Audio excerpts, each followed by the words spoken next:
ਉਹਨੂੰ ਹੈ ਕਿ ਤੇਰੀ ਨਾਨੀ ਨੂੰ और कि साई दुआ उधर पिछले जुम्मे ना उस खाती कैसे खाती है खाते सुधाइयां बिस्किट खाते हाँ मैं सुती तो उठा उस तो बाद बीमार हो गई तो ये साई बुखार ना बढ़कर ही पई है ना हाँ साजी झूठ मरंदा खला ते मुड़ को इलाज कराया नहीं कोई नहीं कराया बस अगला आ दम जुम्मे दम उन मार जाऊंगा किदे ਤਾਂ ਛੁੱਟੀ ਲੈਂਦਾ ਪਿਆ हां हमें ना दवा जाऊंगा किदे हर जुम्मे ना अस्पताल वांगे ते उनको दाम शाम रखाओ उन्हों साई छ बुखार है दम रखा है ਹੋਰ ਦਮ ਨਾਲ ਵੀ ਬੁਖਾਰ ਠੀਕ ਹੋ ਜਾਂਦਾ ਠੀਕ ਹੋ ਜਾਂਦਾ ਬੁਖਾਰ बुखार इतनी तो साई तो सही हाल है तो थोड़ा हाथ ही जिਵੇਂ अग नहीं होंदी जे हाँ हाँ अच्छा तो मतलब बहुत ज्यादा बुखार हो जाओ तो अच्छा तू छुट्टी के करके तू के करे से चलो वो नानी तो तेरी बीमार हुई पई है ते छुट्टी तू के करे से जाके कौन मोड़ ते ओ बीमार होई पई है ते तुसी जावना तुसी के करे सो उथे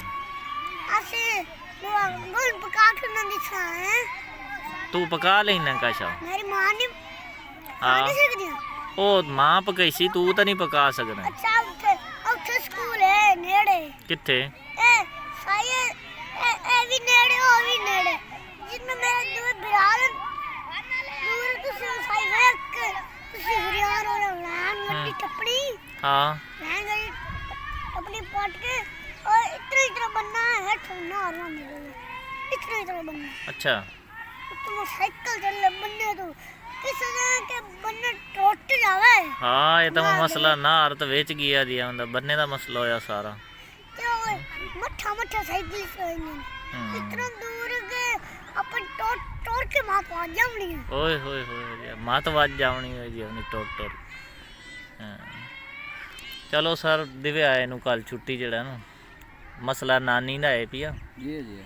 ते छुट्टी कल दिव्य आए नु ਚਲੋ ਤੁਹਾਡੀ ਸਫਾਰੀ ਮੰਨ ਲੈਂਦੇ ਮਰਿੰਦਾ ਕੂੜ ਹੈ ਸਾਜੀ ਹੁਣ ਇਹ ਤਾਂ ਪਤਾ ਨਹੀਂ ਹੁਣ ਕੂੜ ਮਰੇਂਦਾ ਕਿ ਸੱਚ ਬੋਲੇਂਦਾ ਜੀ आई ना कूड़ साई अगे मैं उसे ने वादा कीता ही ना मैं साई कूड़ कोई मरेंदा जे सारे सारे मसीत वाले को ना